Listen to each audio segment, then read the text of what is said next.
Hi everyone, welcome to our daily video for this week. We're going to be looking at the story of the prophecy of Jesus' birth this week, whereas last week we looked at the story and prophecy of John's birth.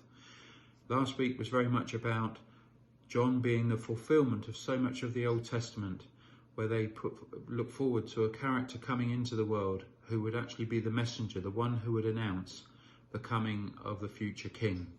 And this week then we're going to turn to look at the coming of the king himself. And I don't know about you, but have you ever had a situation where something you're trying to understand was already quite complex and then somebody stretches it enormously at both ends and you sort of go, oh my goodness, this is much bigger than I can imagine. I can remember going with the children and Jan on our way down through France on holiday one year to a place called Futuroscope, which is down near Poitiers, and it's a science village theme park. There's about 16, 18 IMAX and 3D theatres there, and you put your headphones on in your 3D glasses and you go and visit all sorts of different things. And one IMAX theatre stands out more than all the rest, which was to do with space. And what you did was you laid back in this in your seat under this dome, and they projected you out through the Hubble Space Telescope to the inside of the dome as the universe. And you went past our solar system, you went past the galaxies and our Milky Way, and you went out to the very edges of the universe that we knew at the time, and of course that's been informed even more since then. And it was incredible to see all these stars and planets and galaxies and the colours and the complexity of it all, the billions of stars that are out there. It's hard enough to find God in our day-to-day lives, and certainly in the life of our world sometimes. When your mind is stretched to the enormity of the galaxy and of the universe, is God somehow beyond all that, somehow in a special place outside of time and space?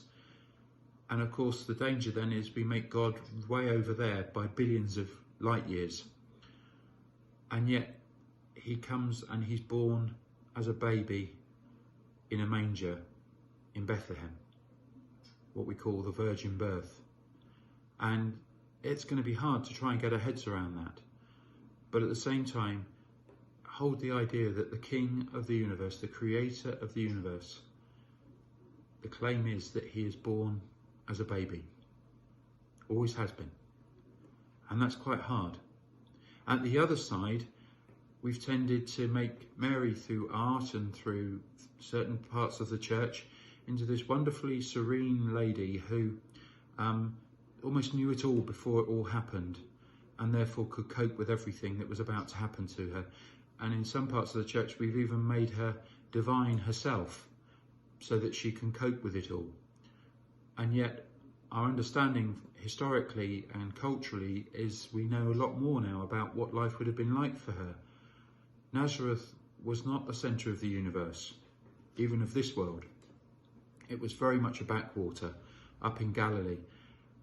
It had a population of about 450 people.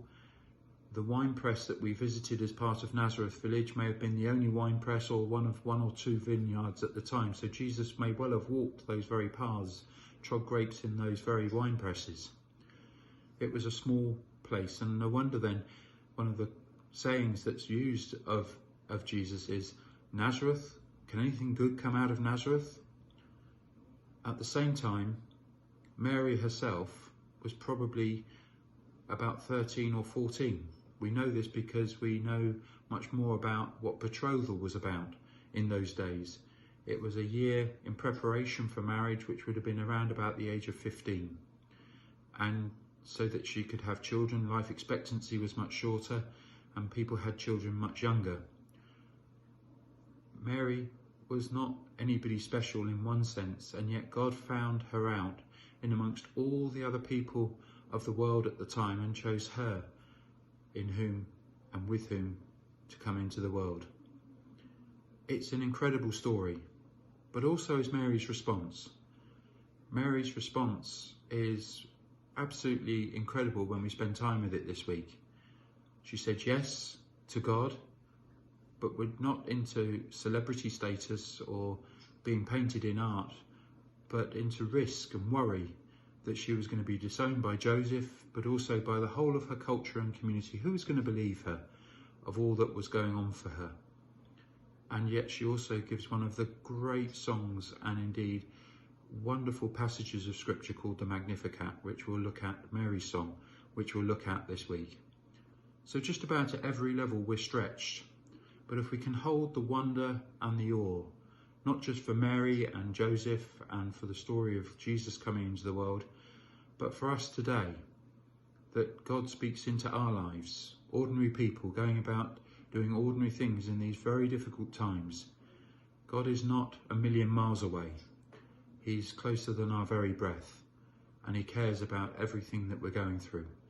Just as he did then, so too today. And may we enjoy this week and find this week both challenging and inspiring. So I hope you have a good rest of the week and the rest of the day. God bless. Bye for now.